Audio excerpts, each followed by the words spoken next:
Welcome to Three Questions, where critical thinking is king. And my opinions and research, and those of my guests, are here to support your learning and understanding. Hey, I'm your host, Meghann, and I'm so honored you clicked on Three Questions today because I have a very, very special guest. And I say that every time I have a guest, but the people I bring on here are special. So very briefly, you can read more about her, but I'd like to introduce you to Vanessa Rissetto. She's a registered dietitian, the CEO and co-founder of Culina Health, which, might I add, is a revolutionary clinical nutrition care company. Under her leadership, they've raised $20 million in venture funding, and it has become a trusted care provider for physicians' referrals, patient outcomes. And what I love most about this, one of Vanessa's driving forces, she'll tell you about it, is her strive to make nutritional care inclusive and accessible for everyone. So, Vanessa, hello, welcome. Thank you for being here. Meghann, can we hire you to do sales? For the love of God, that was chef's freaking kiss. I feel like I wanted to say like 10 minutes more, but sometimes I can be a bit verbose, and I want to make it about you. I love also this. have to add that I have known Vanessa what was 2006? Yep. No. Yes, girl. 20 years? Yes, girl. And look at us, unaged, because we mind our business and drink more water. than me.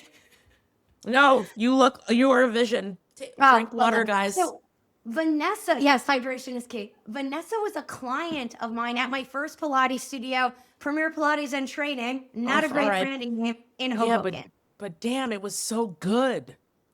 Yeah, that's in our heyday of Hoboken. Meg, I have been chasing you and that workout for years, and it just doesn't exist. Well, it does exist online now, though. Yes, we're gonna get that. But yeah, that was kind of a special moment in time.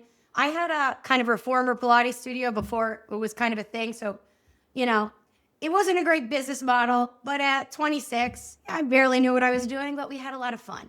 We had a lot of fun. Enough about me. Let's get into some questions about Vanessa. Let's scratch the itch, my friends. All right. So there's a million reasons why I wanted to have Vanessa on the podcast. One of the main reasons was she studied history in college. Then she did marketing. Then she became a dietitian. Now you're the CEO of a, $20 million company. It's actually valued at $50 million. It's pardonnez-moi. It's so awesome. I love hearing a woman kind of step in and own that. Love it. But when you look at that arc, what I loved from that is showing people that it doesn't matter where you started, where you come from. But can you maybe enlighten our guests in where's the through line in that? How do we connect all the dots and get you here today? Yeah, you and I, we vibe for a number of reasons, but I think mostly it's because we're seekers, right? We're always trying to be better. We're always trying to learn something. And so I always liked history. I thought it was interesting. And my parents could only do so much when I was in college, right? I was like, well, I'm here and I'm going to study history because it's interesting. And then I was like, oh, well, actually, I think business is interesting. So let me go get a master's in marketing and learn a little bit about business and then go work in business. But science was always also the thing that was true to my heart. And in college, I gained all this weight. Growing up, I was always thin. My mom cooked every meal. My mother is from Haiti. This is the poorest country in the Western Hemisphere. And I think that the most interesting thing that my mom always shares is that Haiti doesn't have infrastructure. So even though my mother grew up wealthy, poverty is next door. And if a rainstorm comes and washes away a bridge, then the trucks can't come over with the food. So my mom could go drive down the street to the grocery store and buy whatever she wanted. So she cooked every meal. The day that I was leaving for college, my mother was folding my laundry. And so then your mom cooked every meal. Tell me for saying this. My mom, cooking wasn't her thing, but so home cooked meal. Now we always ate as a family, but you guys had a home cooked meal every night. And my mom would probably say, I did cook when you were younger, but no, every meal my mother cooked. Was she a good cook? Yes, my mother's an excellent cook. Although I'm going to say this as I've gotten older and I'm a pretty decent cook. These Haitians, they all do the same thing. They overcook the meat. Guys, you need a lesson. But the Irish do that too. When we were in Ireland, Brian was on a food strike because he couldn't get a medium rare hamburger. I'm like, correct. Mad cow disease bride. He was so Yeah. mad. So Yes, mad. yes. My mom is like, "Oh my God, you're gonna eat that burger and there's the blood coming out." I'm like, "Oh, out of here!" And my cousin and her husband are fancy chefs. They're like, "These guys are crazy." So the meat thing is a little odd, but whatever. But my mother is a really excellent cook. She'll make anything, and she's also a really excellent baker. Actually, my mom is a nurse by trade, but growing up, I remember she used to make people's wedding cakes for fun, like just like get a gift. Like, okay, that maybe the people would buy the ingredients, but my mom would just do it. And it was that was the thing. So I would just be like, Mom, can you just be like my white friends and order a pizza on a freaking Friday? And she'd be like, no. Damn it. So then I got to Fordham University where the pizza was abundant, guys, and the White Castle. So I just ate crap and I gained 50 pounds. But then I moved back home for like maybe the first half. I moved back home in May, and then in like April, I moved out with friends. But I lost 50 pounds basically in like 2 months. And I didn't know anything. It was the year 2000. So all we had was like Weight Watchers and Atkins, and there was no Instagram, and the internet did not exist, barely, basically. So Oh, there I was was that like, cabbage soup diet that you got really skinny, but nobody be around you because you were farting nonstop. exactly. And also, I think like you also had to drink vodka throughout that, so you're also like drunk. I remember because like we had a neighbor. There was also, I feel like there was a grapefruit and cabbage diet. Yes, yes, yes. And I think that was the one that it was like, and white wine. And then when your husband comes home, like make sure he has a full dinner. It's like very weird. We gotta find that one. Look, So then I'm showing off. Look, do you see what I'm drinking? your during green my- juice, green juice, I like it. And so But you know what's funny? I've got to go back for a sec.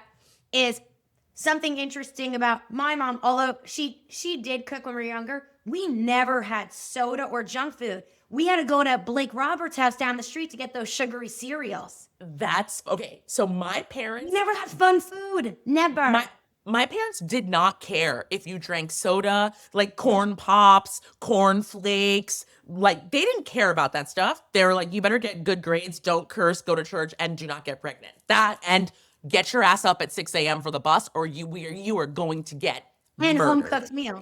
And home cooked meal. So like underneath the stairs, my parents still live in the same house. I'm like, guys, get out of here. I'm like, Dad, can you get a new place to live? And he's like, I do. It's under a tree at St. Anthony's Cemetery in Nanuet, New York. I'm like, oh, this man, fine. So, but under the stairs is this like deep pantry. And that's where all the like chips and snacks were that like they were for our lunch, right? That was not for us to just be eating on like a regular, like there was like fun And food it's funny, wasn't. so it wasn't like forbidden fruit for you. And it's funny, I'm thinking about my sister's house. They have a pantry that's like Costco, but her Yeah. kids are well, no, maybe they do snack. Not as know. much, I bet. They don't. My house is like this too. We have a pantry with all the crap, and the kids come over and they eat. They are like, "Can I have chips? Can I have?" And we're like, "Yeah, yeah, whatever." And it's not that my kids don't eat it, but it's not this pervasive thing where they're like mainlining. My children invite them to any birthday party though. They will mainline juice because juice is off the table, guys. It rots your teeth. Okay? No, that's fine. But like orange juice and like grape juice. I'm like, No no, it's Tropicana? none of it. Also, like the heartburn now is just like, Oh, so girl, I had a little bit of a screwdriver episode. I can still drink vodka, cannot drink orange juice to this no day. canned. I was at the nail salon with this little girl. She had a 12-ounce, straight up 12-ounce. She's getting her nails done, so sweet and cute, of orange juice. I go, you like that orange juice? The mother starts dying laughing, and she's like, yeah. I go, I don't have the nerve. She goes, why? I go, it makes my heart hurt.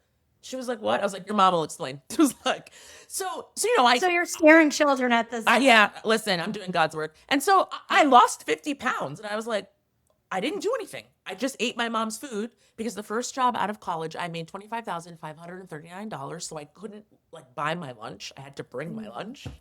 And so I lost all this weight and I got curious. And so then I went to a dietitian, Carrie Glassman, OG. She's the shit. She's awesome. And she taught me how to lose weight in this pragmatic way. She did not take away anything from me. She just taught me portions matter. She was like, if rice and beans is your cultural food and you eat it every day, this is how you would eat it. And I ended up losing another 12 pounds. But again, I wasn't restricting anything. It was actually like more additive. And then I started to ask her questions.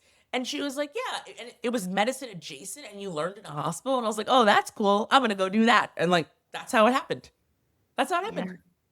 Yeah. And I think there's also been this interesting backlash body positivity, which I am all for, but it's also been like a little bit cliche. And like, I feel like people are shunned a little bit if weight loss is one of their goals.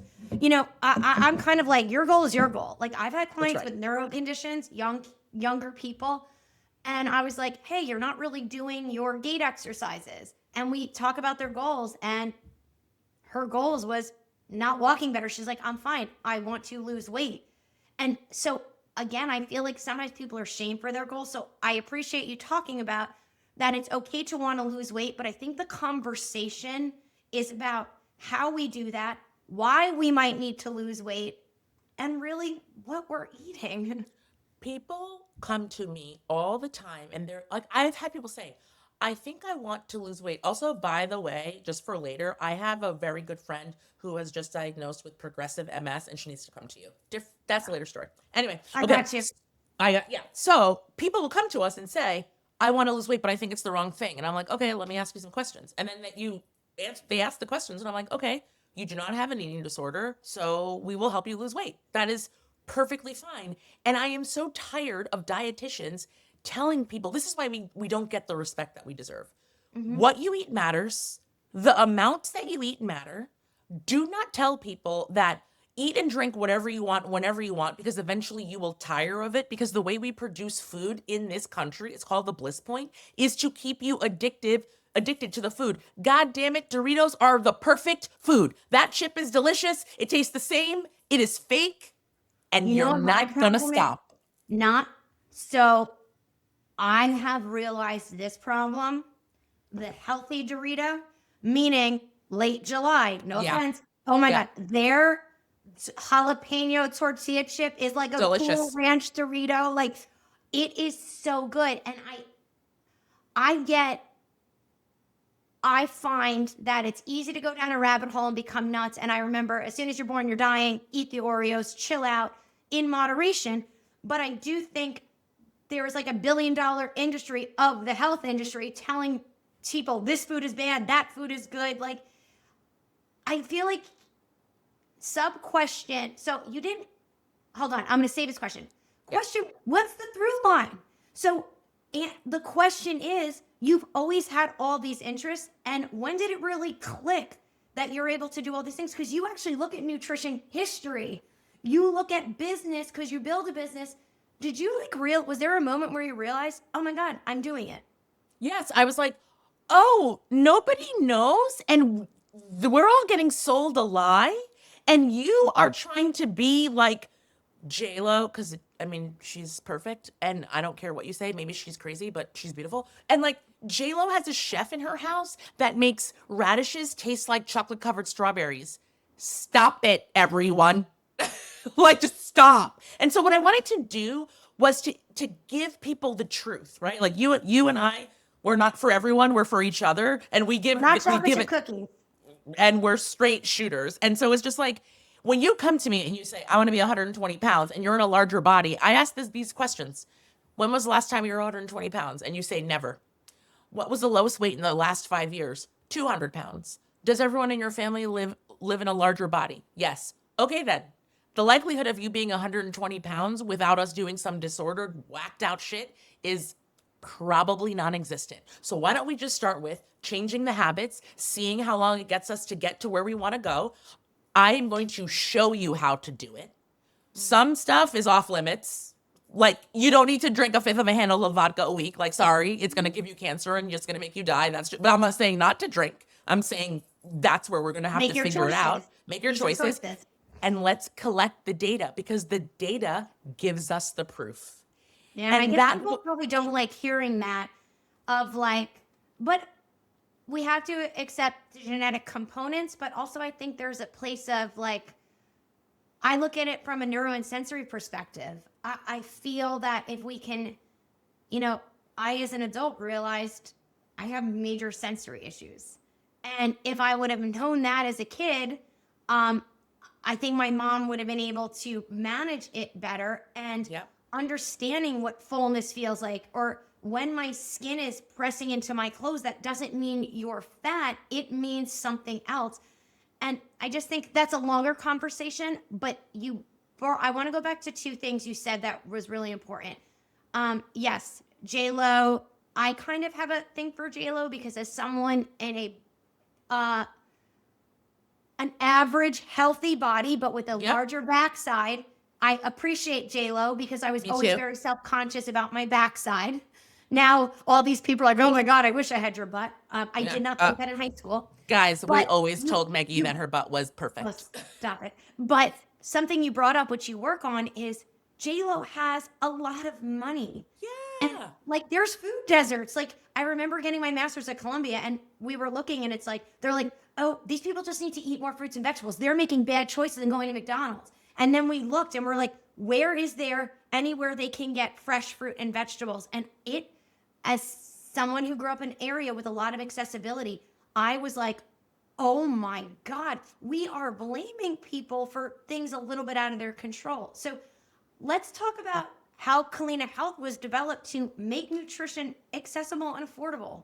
Yep. So 80% of our business comes from physicians, and 94% of our patients exercise their insurance benefits. Most everyone has this benefit. And actually, you have like 12 to 26 sessions every calendar year, and it turns over. So you can see a Hold dietitian. on. So what I'm hearing is people's insurance. So I don't have to be like, oh my God, now I have to budget $150 a week to see a dietitian. No. My husband is a teacher.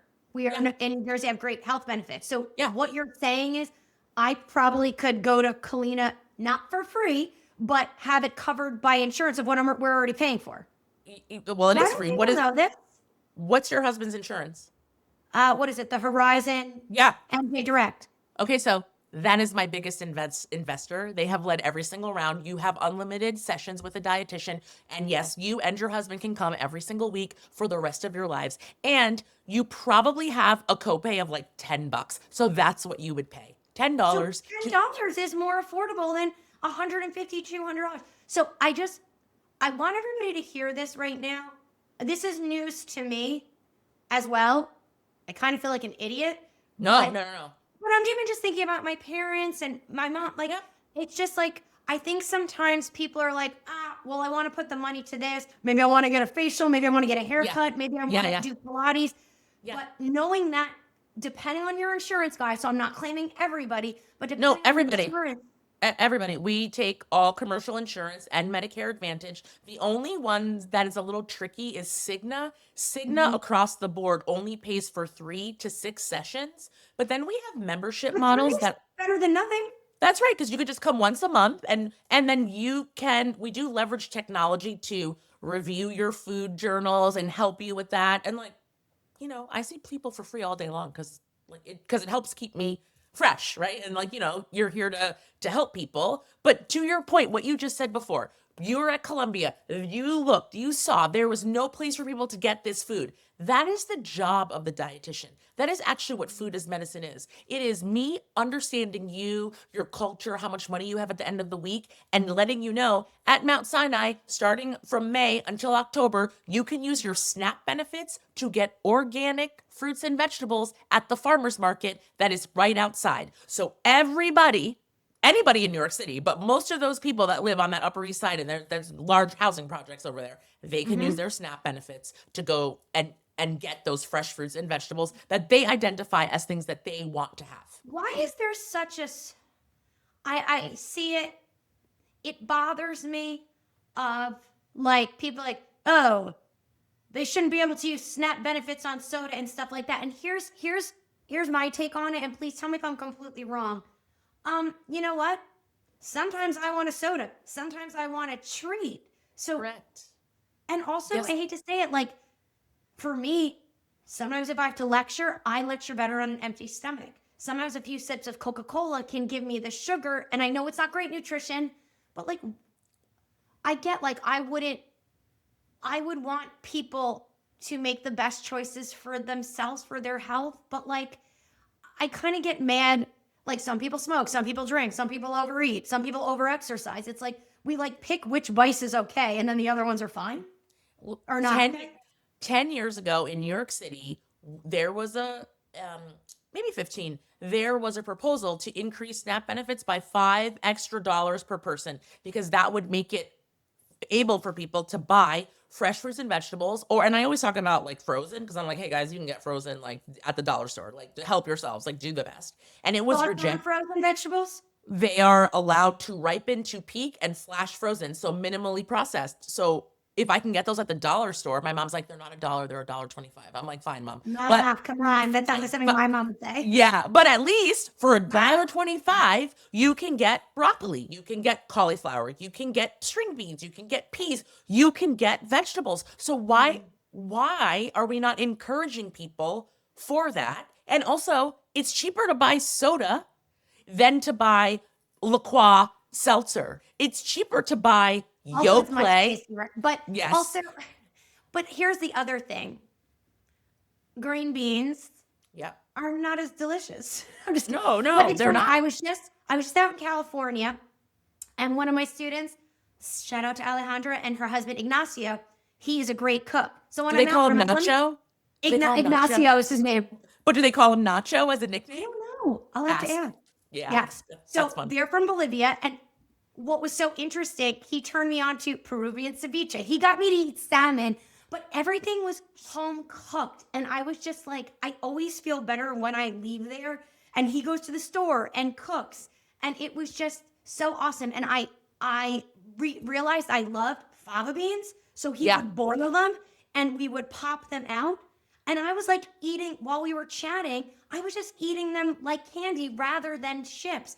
And I was like, I think sometimes, listen, culturally, my background, Irish and Irish Catholic and Jewish, we're not known for our cuisines. Okay? Well, the Israelis can cook the shit out of anything. But my dad's Ukrainian and Polish. So Oh, okay. and no knock against their food. Also, Yeah. my parents weren't big cooks. Like my Sure. sister married John Russo, who is, and my sister's a great cook. Like Yeah. John will cook a steak and then he'll like do like a sage butter. I'm like, So good. he's so So good. good. So we're not really known for our cuisine. So just opening your eyes to other things and cultural, different foods. I but just feel also- like it's so cool. Yeah, but also like, guys, can you get some like onion powder, garlic powder? You know, since I had breast cancer and then Oh, all the seasoning.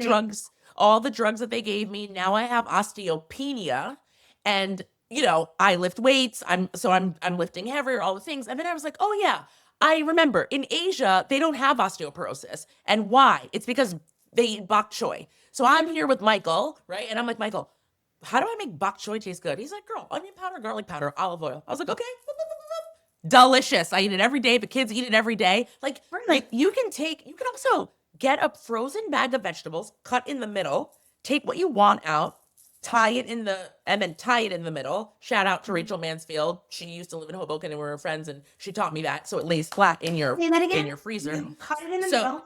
you cut it in the middle, and then you take out what you want, and then you tie it back so that it lays flat. So that now you didn't rip the top, you ripped it in the middle, and so now you can preserve. And then again, olive oil, garlic powder, onion powder, cook it up. So easy. It is so easy. And I know. you know Okay. what? I'm gonna start to make some more videos for people to be like, guys, this is how you take Well, the we fruit. did talk about we would do. We're gonna do it.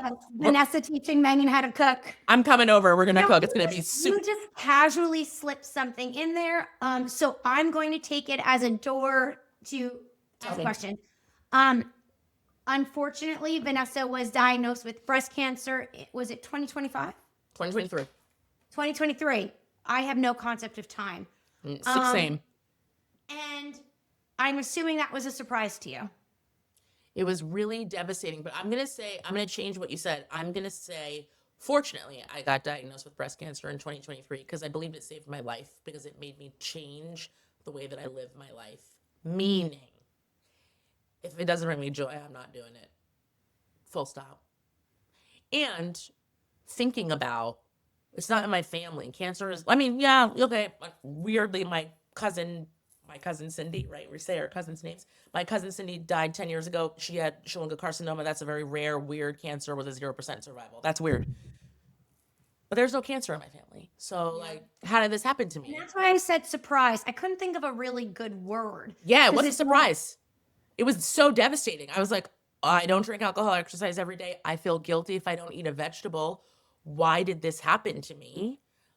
The doctors are like, hey, it's a hiccup on the highway of life. We understand it is very devastating. Your chance of recurrence is low. I did exactly what they told me to do. I'm a good rule follower.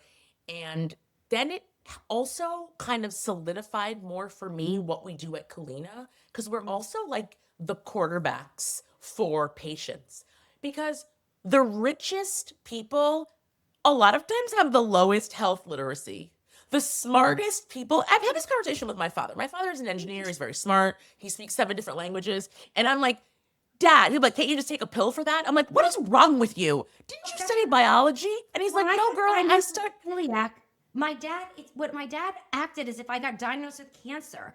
He was confused. Also, he had someone in his family die of colitis. And I'm like, Dad, celiac. One of my best friend, Mary Beth, her brother has celiac, and Mary Beth's husband. This is how he describes celiac. Oh my God, it's going to be so It's good. the I worst can't wait. disease that won't kill you. OMG. Thank you, Mary Beth's husband. But like, yeah, my dad's like, I didn't study biology. I studied physics. And then you're like, But my dad didn't even know. And then he'll say, we're both lactose intolerant. He's like, but can I have yogurt? I'm like, Dad, oh my God. tell him he can try to train himself if he has plain non-fat Greek yogurt, which I'm going to go out on a limb and say he does not going to like that. But he could, because that's like lower lactose. So he probably We've actually got him to do a protein shake of that kabacha or Yeah. So he's been getting more protein. Good. He's taking algae because he's Nice. also a cancer survivor. Nice. What I want to bring it back to you for a sec is it does shift things. I think everything in our life shifts everything a little bit. Yeah. I still hate that it happened to you, but I'm glad you've been able to take something from it. Yeah. Yeah. And how is your recovery going? Totally fine. Uneventful. I'm like, so they're like, yeah, just take the pills and like see you every 6 months and take your scans. And I'm like, okay. Are you on tamoxifen? No, now I'm on a Nestrazole because I got my ovaries out because because I was on Lupron, which was fucking up my bones, guys. And I was like, this is crazy. And also, I would just show up and be like, I need my shot now. And they'd be like, you're supposed to come next week. I'm like, guys, I am the CEO of a startup and I'm busy next week. And they're like, okay. I was like, I gotta do something. We're a bougie cancer patient. But listen, girl, I send those nurses down there lunch for Christmas. I send them like gifts. I'm always like thinking for everything. Cancer oncologists and nurses, like my dad's oncologist would like come out and talk to my dad during his infusions and just would make us laugh. Although you'll laugh at this. My dad, there was like a woman who was always on his infusion schedule. Yeah. She was one of those people who just loved herself up. And my dad would be like, and I would like have to move him. I'm like, Dad, you're like the meanest cancer patient. He's like, I want peace. Like, I am trying to survive and I can't. Seriously, so when I went to the gynecological surgeon, because I was like asking questions. I was like, okay, well, I know I've been in like menopause, like medically induced and this and that. And he was like, Zakashansky. He's like, Vanessa, some of the people, they like to be like you, resilient, no complaining. And some of them, I was like, are you just saying then I handle my shit so I'll be fine? He's like, yep. Then here's the best story that you will love. Yeah. I had 3 surgeries in one. They took out my ovaries. They also had a lot of scar tissue in my left breast because I had multiple surgeries. They wanted wider margins, etc. Fine. So they were doing like a fat graft. And then the plastic surgeon, Marco Harmony, who was like, I do faces, but somehow I ended up doing breasts and like, here I am. And I was like, oh, so like, what would you do for my face in 10 years? He was like, nothing. Your face is symmetrical. But why does your ear stick out like that? I go, it always has. So he took a picture and I go, are you going to fix it for me? He's like, yeah, I'm going to fix it. I was like, this is awesome. So they're bringing me into the room, right? And like, you're walking yourself in. Gynecological, attending comes in. Zakashansky's waiting for me. And they're like, this is our med student, Julian. We walk into the room. The anesthesiologist is one of my best friend Benji's friends because Benji, unfortunately, his father had passed away, so he was with his family and he couldn't do it. And I go, Taylor, with the anesthesiologist. He goes, yeah. I go, you see this Julian guy? He goes, yeah. I go, Julian. He goes, what? I go, don't fucking touch me. If I fucking wake up and find out you touched me, I'm gonna fucking sue you all. They were dead. They were like, Vanessa. I go, I don't mess with PGY, med students, residents. I don't want to see it. And they were like, copy. And then Taylor's like, what music? I was like, The Cure. He's like, got you. And that was it. I woke up and I was like, all right, let's do it. That's And they're like, very much like, you understand why you might, listen, it's your body. And I think something people don't talk about, like somebody might be like, oh, she was worried about her ears when she had cancer. Yeah, because. yes. And my hair. Take so much from you. Yes. It takes so much from you. I want to be pretty. Also, again, my dad doesn't listen to my podcast, so he's going to kill me. But like losing his hair was really hard.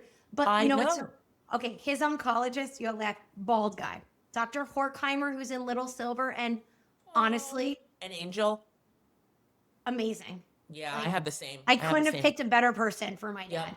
Yep. But he's bald, and my dad's hair has grown back like thicker and better. So Dr. Horkheimer's like, "What's going on with you?"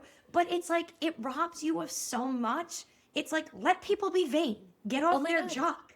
I went, my surgeon, Dr. Welts, also, she'll text me, be like, girl, I was thinking of you. You okay? I'm like, I'm good. Dr. Kirsten, she's the best oncologist in New York City. Go see for breast. She's awesome. I'm sitting across from her. We're talking. She thought that Robin, my best friend Robin, was my like partner because I brought Robin to everything. And I'm like, no. This is just my best friend of 30 years. She's like, I love this. And so Robin goes, she runs a company and is on the Today Show and she can't lose her hair. And she was like, oh, girl, why didn't you say that? We have choice. I was like, oh, we do? She's like, yes, you're early stage. So she worked with me and my chemo was much longer than everybody else's, but it allowed me not to lose my hair. I did still lose my hair. My hair used to be thicker and more beautiful. Every time I see her, she's like, your hair looks great. I'm like, Kirsten, shut the fuck up. It looks not as good as it used to. I actually noticed, because I saw it on Instagram, I actually think that short hair suits you well. Like, I didn't even know. I honestly, thank you for sharing that, because I think a lot of people don't know this. And when I went through it with my business partner, she had a direct to implant surgery that when my sister had a double mastectomy, we didn't even know that was a thing. Yeah. So I love people sharing that there are different chemos and options. There's that cold cap. But yes. So I didn't even know that. I assumed you didn't have chemo, but I literally saw a picture of you and I thought that short hair really suits her. And I tell you the truth.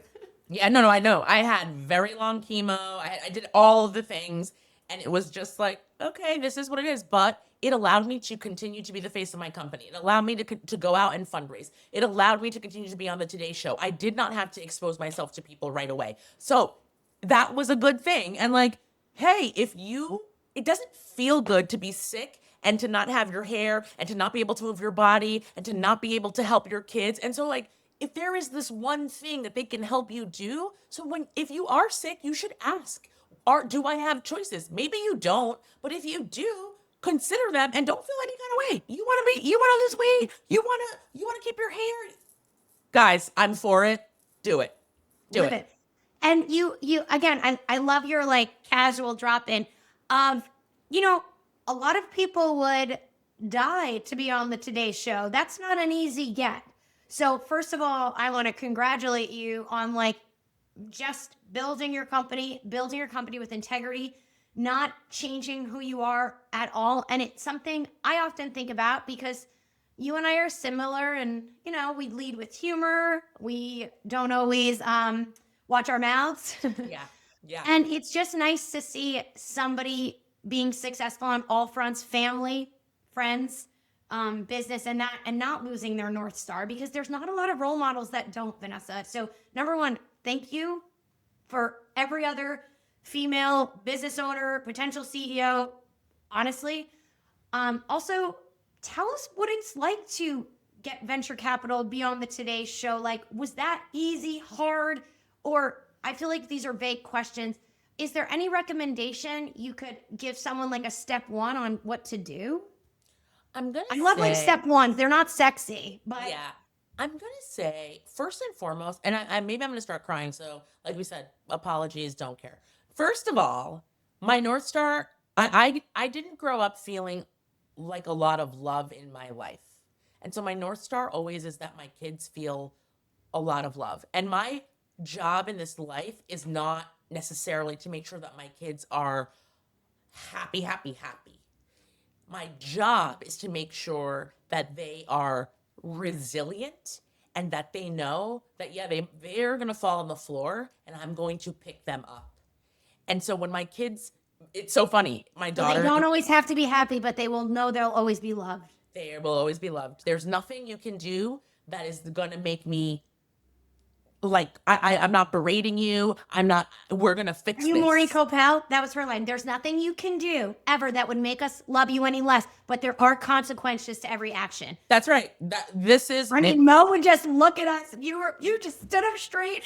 that's right. But you always go back to my parents care about me. My children, Rocco understands the assignment. He's like, I'm not messing with this lady. I will not lie. Kate, I just like watch her lies like dissipate in the air, and I'm like, you know what's pissing me off? He's This an lie older is child. yeah, this lie is so stupid. So please stop. So there's that, right? So and it does make me feel so good when people are like, you have really great kids. Like it's obvious that and like kids are jerks, guys. I'm not my kids are jerks. They're all jerks. Like it is what it is. No, but it's nice that I know what you mean. Like, that's how I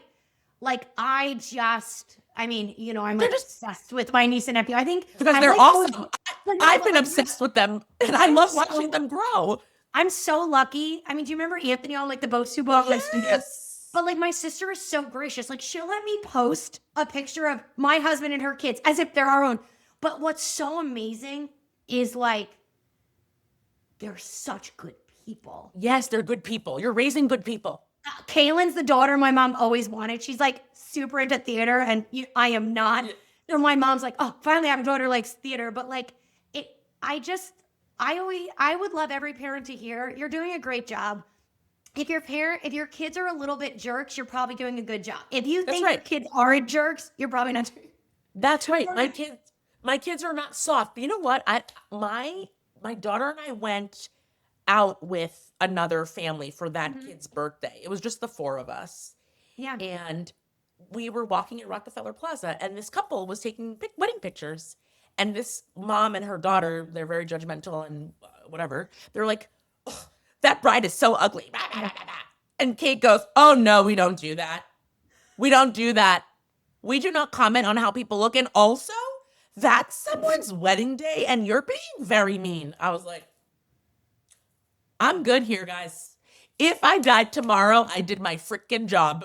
Thank you, Catherine Rissetto. Right. She's mean to her freaking brother, but thank you. So But if anybody stepped up to him, she'd be the first to be like, no.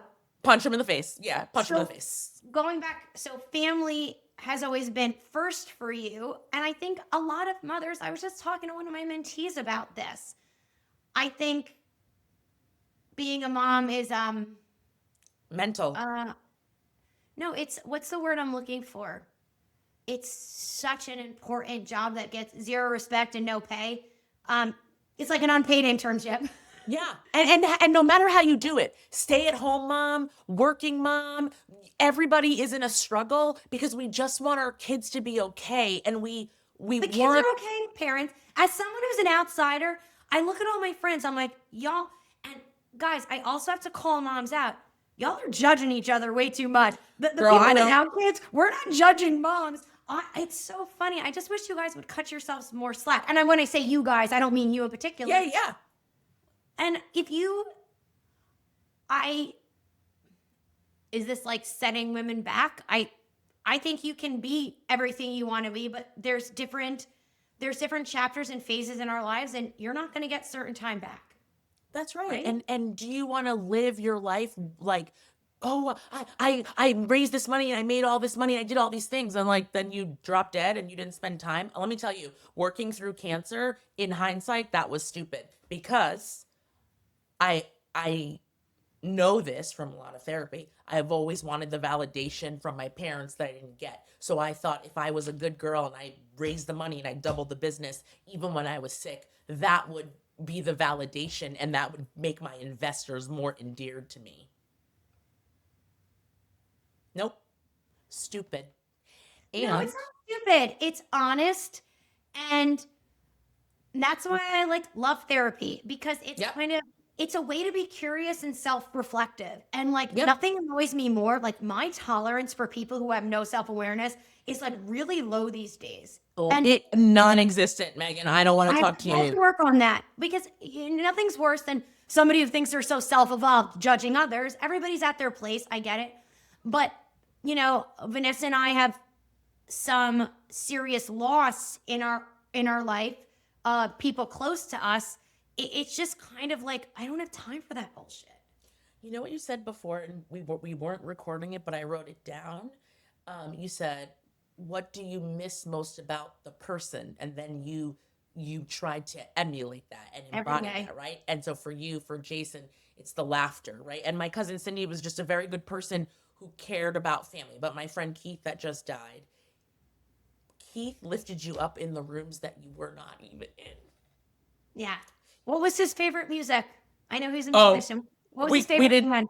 we didn't do that. Well, he loved like Eddie Cochran and Elvis, but we didn't do that. What we did was music filled your soul. So if I actually in the eulogy that I gave, I was like, "Yo, if Spice Girls Wannabe did it for you," Keith was down, right? And he was like, No, I love that. "So So like I'm gonna every time I turn on the radio, I'm gonna think about that relationship with him. I yeah, feel like Jason took sorry, Jason is my cousin and who's more like a brother, passed away for all our listeners. I spoke about him in the grieving episode. Um he it's there's not a word to describe him, but he was always 100% himself. yeah." I feel like Remember, he was at Hotel Griffou, and I met him. yeah, The I best think I became burger. Jason a little bit. Because you know me, when I was younger, I wasn't as tough. I was a bit of more of a people pleaser. It's like I love that about him. Oh my Yeah. God, and ladies loved him. He was good. He was funny, and I was like, "Oh God damn, you're a good one." Like I know, and that's There were more people who, oh, I was Jason's girlfriend. I'm like, get in line. so good. It's so good. But, So I think it's important. Vanessa and I were talking about this. I'm like, this happened this year. I will cry and I'll be like, you'll wait until I'm done. And I know it yeah. makes people feel uncomfortable, but it's so cathartic for me. And I love, first of all, I love the Spice Girls Wannabe. Same. Same. Same. So thank you, Keith, for the person. And you know what's funny is because my husband's been telling me, Meghann, people don't like Taylor Swift anymore. I'm like, I don't care. If you like her, it's fine. That's what I said. I'm like, I don't care what you high school kids like. It was a special moment for my niece and I to go to the concert. I didn't really know her music until that concert. I don't care if it's not cool. So I'm going to emulate Keith and I am going to blast my Taylor Swift even louder. Yes, girl. I'm gonna share with you some of Keith's playlist. You're like, okay, is this all Sabrina Carpenter? He's like, she's good. Listen, you need to. He's the one that introduced me to Sabrina funny Carpenter. enough, I didn't know her music. I heard this music. I She's think very it's called good. Man Child. Yes, Listening to the lyrics, I'm like, this is great. yes. But then also, like his top 5 funeral songs were "Killing in the Name of," "Where the Streets Have No Name," "Lovely Day," "No Surprises," and "The End." So, like, hey, that is a reflection. I love Led Zeppelin and I love Taylor Swift. Me too. Led Zeppelin is my favorite band, and don't mess with me because honestly, like right now, I'm every single day listening to Olivia Dean. I don't care. I don't care. She's amazing. I don't even know who Olivia Dean is. I'm gonna send it to you. Yeah. She's good. Look up "The Man That I Need," and you'll be like, yes, yes, yes. I yes. heard that song. Yeah. Yes. Oh, yeah, yeah. it's really good. It's really good. And so I think that's really, I did all of this. But hold What on, else? let's go back because people, I'm part of my interruption. People see where you are now and they want to get to where you're at. Throw them a bone here. Give them a tip. You need to tell the truth and lean on the people that love you. And so that's back to this, what do I love? What do I miss most about Keith? He elevated me in the rooms that I wasn't in. Keith believed, and he had said, Vanessa could change the world in an afternoon if you let her. And I leaned on him. And my nanny and Michael and friends like you and my best friend Robin. And you tell those trusted people the truth and what you need, and they will help you. And don't look outside for anyone to validate you. Just go inside and believe in yourself. Like, it is a miracle that we are all on this earth together at the same time. It's kind of Remember strange. that. Remember And that. I want to end this episode with, I think Keith is right. And I think you're going to do a lot more and change the world even more for other businesses and other women. I see a lot, and I'm just so grateful to be your friend, be in your orbit, have you be there for me, and be able Always. to talk about Cindy and Jason and now Keith in a way that brings laughter. Because at the end of the day, I said the hurt, my other mechanism is the hurt is so big because the love was even bigger. And right. so I hope you know I love you big. I admire you, and I cannot wait to see the next thing. So thank you so much, Vanessa, for sharing just a sneak peek. Guys, I know we covered everything from Sabrina Carpenter to cancer to raising $20 million. But this is what life is, and this is what Meghann's brain is. Organized chaos. So lean into it if you're a little chaotic. Lean into it if you're not chaotic. Just to quote Vanessa, just be honest and lean on the people who love you. Yeah, and I'm going to say this before I leave, and I feel so annoyed because I have a call now at 10, but here's the thing that I don't know that I say this enough to you, Meghann, Koppele, Duffy. Oh. I see you and I love you, and you are a very special person, and I'm really proud of all the things that you've done. Thank you. I received that.